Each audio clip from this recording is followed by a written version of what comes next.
પાવાગઢ આસ્થા અને શ્રદ્ધાનું મહાતીર્થ, જ્યાં દરરોજ હજારો ભક્તો માતાજીના દર્શન કરવા માટે પહોંચે છે. પરંતુ આજે આ જ યાત્રાધામમાં કુદરતે એવો કહેર વરસાવ્યો કે ખુશીના પગલા ચીસોમાં ફેરવાઈ ગયા. એક તરફ ધોધમાર વરસાદ વરસી રહ્યો હતો, તો બીજી તરફ તેજ પવનો પણ ફૂંકાઈ રહ્યા હતા. ત્યારે બીજી તરફ પર્વત પરથી અચાનક પથ્થરો ધસી પડ્યા અને પળવારમાં જ 2 જિંદગીઓ કાળને ભેટી ગઈ. શું બની આખી ઘટના, આવું જોઈએ આ રિપોર્ટમાં.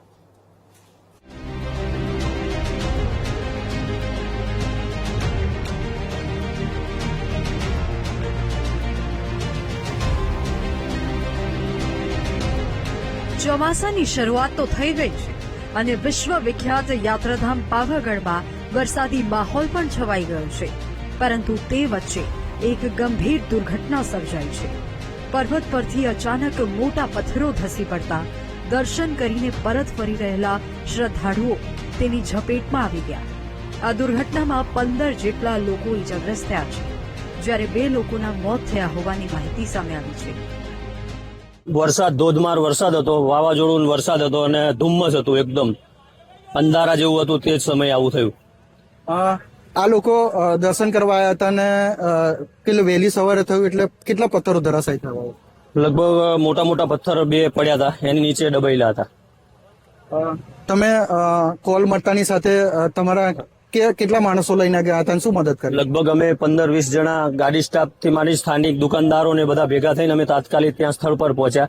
અને અમારી પાછળ તૈયારીમાં તંત્ર બી આવી ગયું, પોલીસ સ્ટાફ બી આવી ગયા, એ બધા આવી ગયા અને તૈયારીમાં તાત્કાલિક કામગીરી કરીને એમને બહાર કાઢ્યા.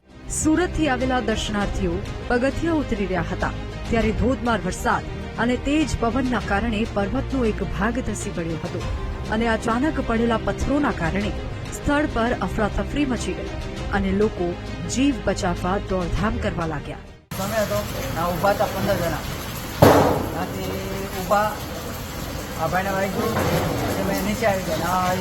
કાઢતા હતા પથ્થર. કેટલા લોકો પથ્થર નીચે દબાયેલા હતા? 2-3 હતા. કોઈકનું મોત થયું હતું? કોઈનું મોત થઈ ગયું. ઘટનાની જાણ થતાં જ સ્થાનિક લોકો, ફાયર વિભાગ અને પોલીસની ટીમો તાત્કાલિક સ્થળ પર પહોંચી ગઈ હતી.